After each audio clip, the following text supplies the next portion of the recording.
Muli mapagpalang gabi po sa ating lahat at muli po tayo magbabasa dito po sa Levitico.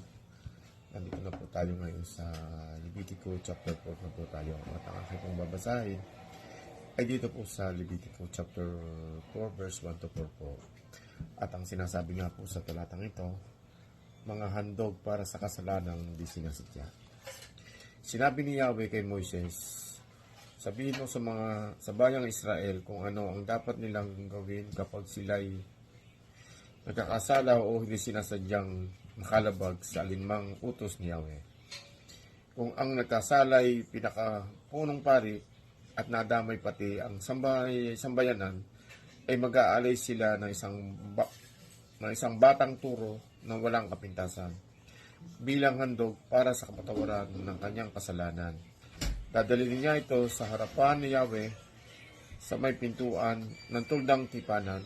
Ipapatong niya sa ulo nito ang kanyang kamay at papatayin nito. Amen. Salamat po sa Panginoon sa pagkabasa po ng kanyang banal na salita. Glory to God. Dito po sa talata ng aking binasa, makikita nga po natin nung panahon po ng una na sinabi nga po ni Yahweh kay Moises na sabihin po sa mga taga-Israelita na kung ano ang dapat nilang gawin kapag sila ay nagkasala o hindi sinasadyang pagkalabag po sa kautusan ni Yahweh.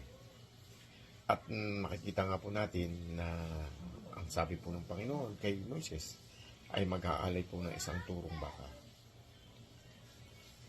So, sa panahon po noon, kung tutuusin po, kung ating pong ikukumpara sa ating pong henerasyon ngayon, maswerte po tayo kasi kung nagkataon po na ganun pa rin po ang kautusan ng ating Panginoon na kapag nakakagawa tayo ng mga pagkakasala, sinadyaman o hindi sinasadya, ay isang turong baka po.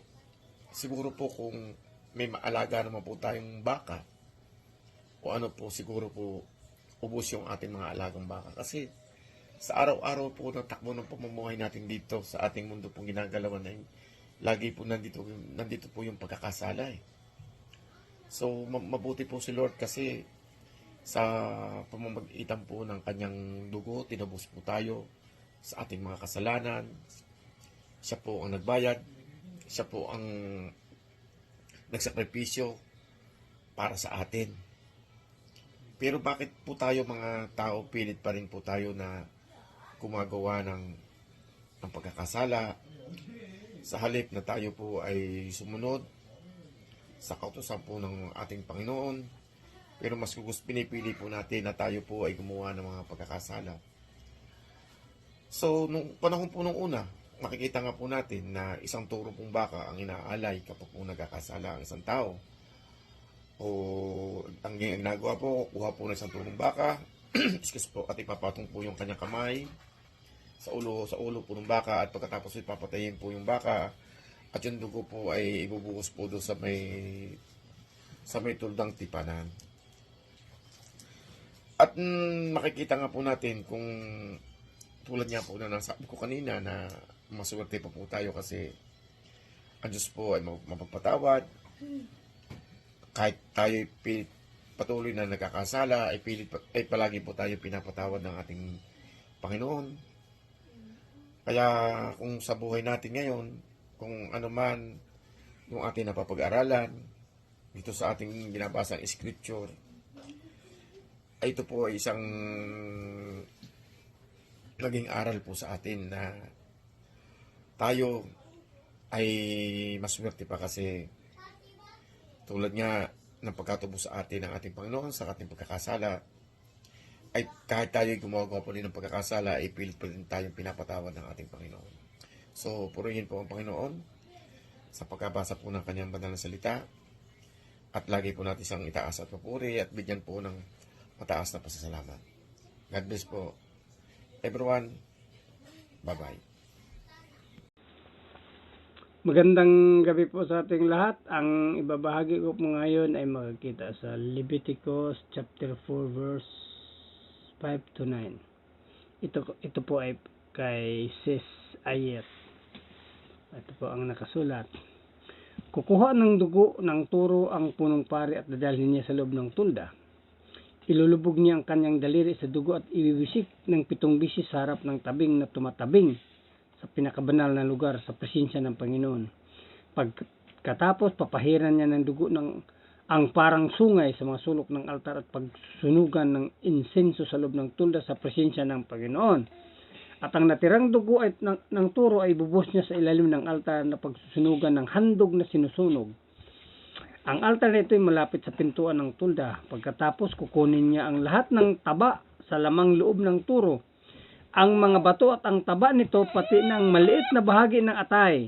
Yun lang po. Maraming salamat. God bless. Magandang gabi po sa inyo lahat. Ang i-share ko po ngayon, Leviticus chapter 4, verse 10 to 13. Ibubuko dito gaya ng ginagawa sa taba ng turon. Handog pang kapayapaan sa kadadalhin sa altar at susunugin ng pare. Ngunit ang balat ng toro at lahat ng laman nito, ulot, mga hita at mga lamang loob, kasama ang dumi, ay dadalhin lahat sa labas ng kampo at susunugin sa isang malinis na lugar na pinagtatapunan ng abo.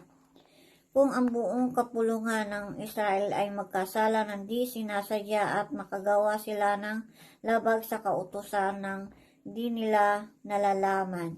Amen. Levitico chapter 4 verse 14 to 16.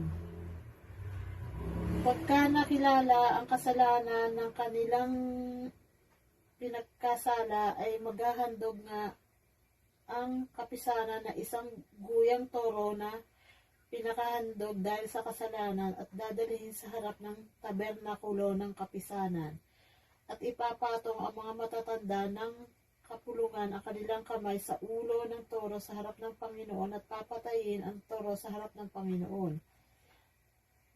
At ang saserdoteng pinahira ng langis ay magpapadala ng dugo ng toro sa tabernakulo ng kapisanan. Amen. Amen. Magandang gabi po sa ating lahat. Ang isi-share ko po ngayon ay makikita sa Leviticus Kapitulo 4, versikulo 17 hanggang 20. Ito po ay para kay Mera. At ilulubog niya ang kanyang daliri sa dugo at iwiwisik ng 7 bisis sa tabing na tumatabing sa pinakabanal na lugar sa presensya ng Panginoon. Pagkatapos, papahiran niya ng dugo ang parang sungay sa mga sulok ng altar na nasa loob ng tulda sa presensya ng Panginoon. At ang natitirang dugo ay ibubuhos niya sa ilalim ng altar na pinagsusunugan ng handog na sinusunog. Ang altar na ito ay malapit sa pintuan ng tulda.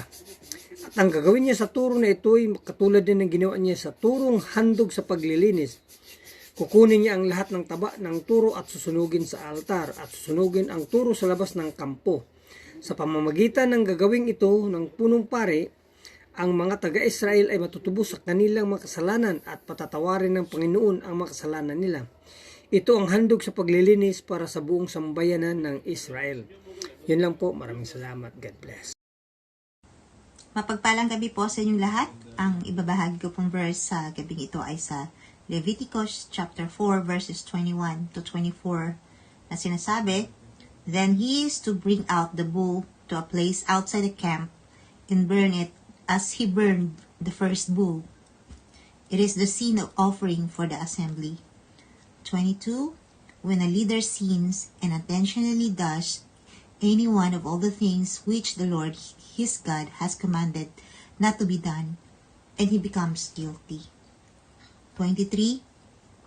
If his sin which he has committed is made known to him, he shall bring for his offering a goat, a male without defect. 24. He shall lay his hand on the head of the male goat and slay it in the place where they slay the burnt offering before the Lord.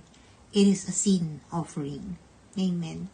Purihin po natin ang ating Panginoon. Magandang gabi po. And God bless everyone. Magandang gabi po sa ating lahat. Ang ibabahagi ko po ngayon ay magkita sa Leviticus chapter 4 verses 25 to 27. Ito po ay kay Red Galindo. Ito po ang nakasulat. Ilulubog ng pari ang kanyang daliri sa dugo ng kambing at ipapahid sa parang sungay sa mga sulok ng altar na pinagsusunugan ng mga handog na sinusunog. At ang natitirang dugo ay ibubuhos niya sa ilalim ng altar. Susunugin niya ang lahat ng taba sa altar katulad ng kanyang ginawa sa mga taba ng hayop na handog para sa mabuting relasyon. Sa pamamagitan ng gagawing ito ng pari, matutubos ang tao sa kanyang mga kasalanan at patatawarin siya ng Panginoon. Kung ang isang pangkaraniwang tao ay makalabag sa alinmang utos ng Panginoon nang hindi sinasadya, nagkasala pa rin siya. Yun lang po. Maraming salamat. God bless. Magandang gabi po sa ating lahat. Ang isi-share ko po ngayon ay magkikita sa Leviticus chapter 4 verses 28 to 31. At kapag nalaman niyang siya ay nagkasala, maghahandog siya ng babaeng kambing na walang kapintasan para maggawa niya ng kasalanan. Ipapatong niya ang kanyang kamay sa ulo ng kambing na ihandog sa paglilinis at papatayin niya ito sa may tulda sa dakong pinagpapatayan ng mga hayop na handog na sinusunog. Ilulubog ng parang ang kanyang daliri sa dugo ng kambing at ipapahid sa parang sungay sa mga sulok ng altar na pinagsusunugan ng mga handog na sinusunog. At ang natitirang dugo ay bubus niya sa ilalim ng altar.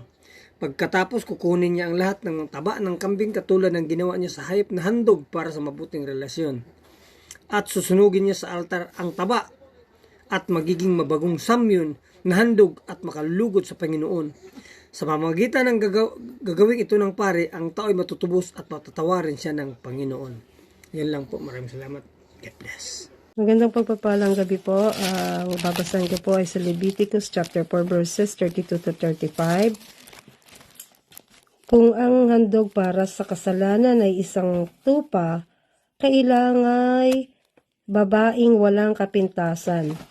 Ipapatong niya sa ulo ng tupa ang kanyang kamay at papatayin ito sa pinagpatayan ng handog na susunugin. Kukuha ng kaunting dugo ang pari at sa pamamagitan ng kanyang daliri ay papahiran niya ang sungay ng altar na pinagsusunugan ng mga handog. Ang natirang dugo ay ibubuhos niya sa paanan ng altar. Kukunin niya ang lahat ng taba nito gaya ng ginagawa sa taba ng tupang handog pang kapayapaan at dadalhin sa altar kasama ng pagkaing handog. Susunugin ito ng pari para matubos ang kasalanan ng naghandog. Purihin ang Diyos sa pagkabasa ng kanyang mga salita. Amen.